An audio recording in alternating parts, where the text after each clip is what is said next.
జై శ్రీకృష్ణ. ఇది చిక్కుడుగాయ ఫ్రై అండి. చాలా టేస్టీగా ఉంటుంది. ట్రై చేయండి. ఈ ప్రాసెస్లో ఫస్ట్ వెల్లుల్లి, నాకు కొంచెం టైం లేదు కాబట్టి నేను కొన్ని అలానే వేసుకున్నాను. వెల్లుల్లి పీల్ తీసి వేసుకోండి. మళ్ళీ ఒక 3 స్పూన్స్ జీలకర్ర, ఈ రెండు దంచాలి. రోట్లో మంచిగా దంచుకోండి, కచ్చపచ్చ దంచుకోండి. కొంచెం దంచుకొని పక్కన పెట్టుకొని, ఇది తెలంగాణ స్టైల్ మా మమ్మీ చేస్తుంది. చాలా టేస్టీగా ఉంటుంది. నేను మా సిస్టర్ వాళ్ళ ఇంటికి వచ్చాను, అక్కడ చేస్తున్నాను. నా వంటలు అంటే వీళ్ళకి చాలా ఇష్టం. యూట్యూబ్లో చూసి పిల్లలు అన్నీ, మొన్న పిజ్జా చేశాను, దాని నెక్స్ట్ డే కేఎఫ్సీ చేశాను. సో ఈరోజు ఈ కర్రీ చేస్తున్నా. బాగుంది, టేస్టీగా. మధ్య మధ్య నాకు అసలు పొట్టు ఇష్టం ఉండదు అలా వేసేది. సో కొంచెం దంచితే బయటకు వస్తుంది కదా అని. ఫోన్ కూడా షేక్ అవుతుంది అది దంచుతుంటే.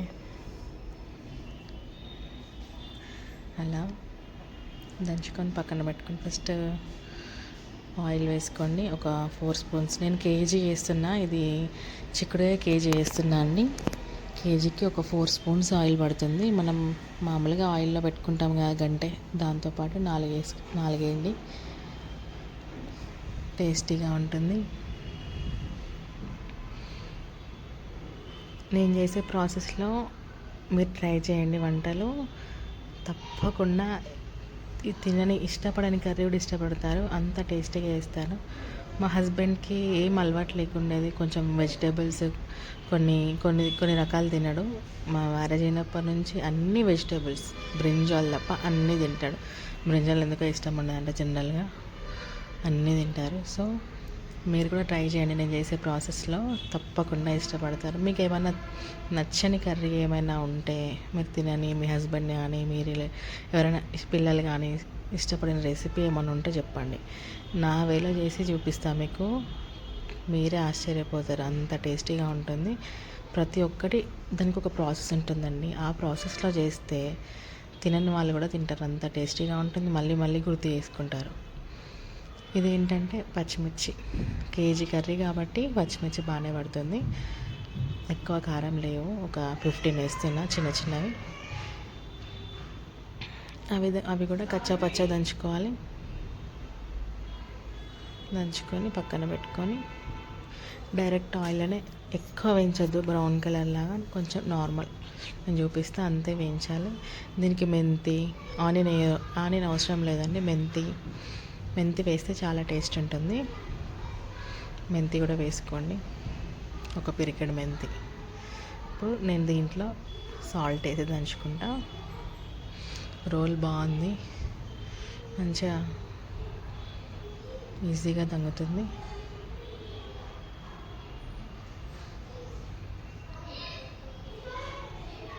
వీడియో హాఫ్ తర్వాత ఎందుకో రివర్స్లో కనిపించింది. నేను అలానే పోస్ట్ చేశాను, ఎందుకంటే అది ఏందో ఫోన్ ఎలా పెట్టానో నాకు అర్థం కాలేదు. రివర్స్లో పెట్టానో ఏమో, అందుకే అలా వస్తుంది. కొంచెం అడ్జస్ట్ అయ్యి చూడండి.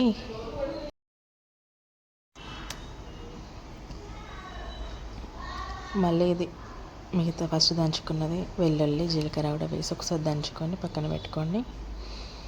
చాలా టేస్టీగా ఉంటుంది. ట్రై చేయండి. నా వీడియోలో ఆనియన్ రోటీ పచ్చడి, సింపుల్ వెజిటేబుల్స్ ఏం లేనప్పుడు ఎంత టేస్టీ ఉంటుందంటే, జ్వరం వచ్చినప్పుడు, నోరు బాగాలేనప్పుడు పిల్లలు కూడా ఇష్టపడి తింటారు, అంత టేస్టీగా ఉంటుంది. ట్రై చేయండి. ఇదంతా బౌల్లోకి తీసుకొని కచ్చా ఇలా దంచుకుంటే సరిపోతుంది. పిల్లలు కూడా ఇష్టంగా తింటారండి. అది ఈ కర్రీని ఎవరైనా ఇష్టంగా తింటారు. చాలా టేస్ట్ ఉంటుంది. ట్రై చేయండి. ఎప్పుడైనా చిక్కుడుకాయ మనం ఏం చేయాలంటే, మనం ఇది చేత్తోనే కట్ చేసుకోవాలి. చేత్తో కట్ చేసుకుంటేనే అప్పుడు అది టేస్ట్ ఉంటుందండి. కొన్ని గోరుచిక్కుడుకాయ కానీ, బీన్స్ కానీ, ఈ చిక్కుడుకాయ అన్నీ నేను మెంతి వేశాను. అది నేను వీడియో రికార్డ్ చేయలే బై మిస్టేక్లో. మెంతి కూడా వేసుకోండి. అన్నీ జీలకర్ర ఇవన్నీ వేసి దంచుకున్నాను కదా, అది ఇది అంతే. మెంతి, కొంచెం కరివేపాకు వేసుకొని లైట్గా ఒక 5 to 10 మినిట్స్ అంతే వేయించుకొని ఇది ఇలా వీడియో ఎందుకో రివర్స్లో వచ్చింది. మీరు కూడా ఫోన్ ఇలా సైడ్కి పెట్టుకొని చూడండి. కొంచెం సేపు పసుపు వేయాలి. ఇలా వేగాక పసుపు వేసి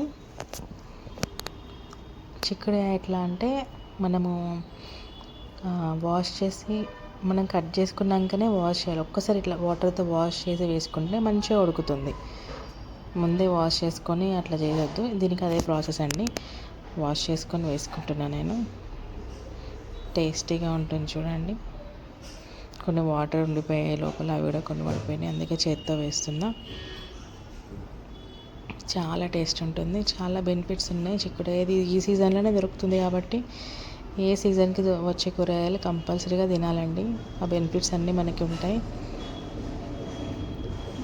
బెయిన్స్ చాలా మంచిది, తినండి అందరూ. ఇప్పుడు కొద్దిగా కలుపుకొని మళ్ళీ సాల్ట్, ఓవరాల్ రెసిపీకి 3 స్పూన్స్ సాల్ట్ పడుతుందండి. కేజీ కాబట్టి నేను చేసేది 1 kgకి 3 spoons, 4 spoons oil, 3 spoons salt సరిపోతుంది పర్ఫెక్ట్గా. ఎంత టేస్టీగా వచ్చిందంటే కర్రీ అసలు ఎంత అమృతంలా ఉందో తింటుంటే, నేను ఎక్స్పెక్ట్ చేయలే. ఇది కూడా ఫ్రై ఎలా అంటే మనము అది కొంచెం ఆనియన్ మనం బ్రౌన్ లాగా చేసుకుంటాం కదా, లైట్గా అంటే వేగాలండి కొంచెం. అలా మంచిగా వేగితే దగ్గరికి ఫ్రై అయితే లైట్ మెరూన్ కలర్లో కింద అంటుకున్నట్టుగా ఉండాలి. అప్పుడే ఆ కర్రీ టేస్ట్ ఉంటుంది. కొత్తిమీర నేను కాడలు లాంటివి వేసుకుంటా ఏ టైంలో, ఏ కర్రీలోనైనా. కొంచెం ఆకులు లాంటివి లాస్ట్ దించే ముందు వేస్తా. టేస్టీగా ఉంటుంది, ట్రై చేయండి. ఖచ్చితంగా పక్కా నచ్చుతుందండి ఈ కర్రీ. నేను లాస్ట్లో మళ్ళీ కుక్ అయినాక వీడియో తీశాను చూడండి ఎంత టేస్ట్గా ఉంటుందో. ఇట్లా ఈ కన్సిస్టెన్సీలో చేసుకుంటే చాలా టేస్టీగా ఉంటుంది. ట్రై చేయండి, సబ్స్క్రైబ్ చేయండి, లైక్ చేయండి వీడియో. Thank you.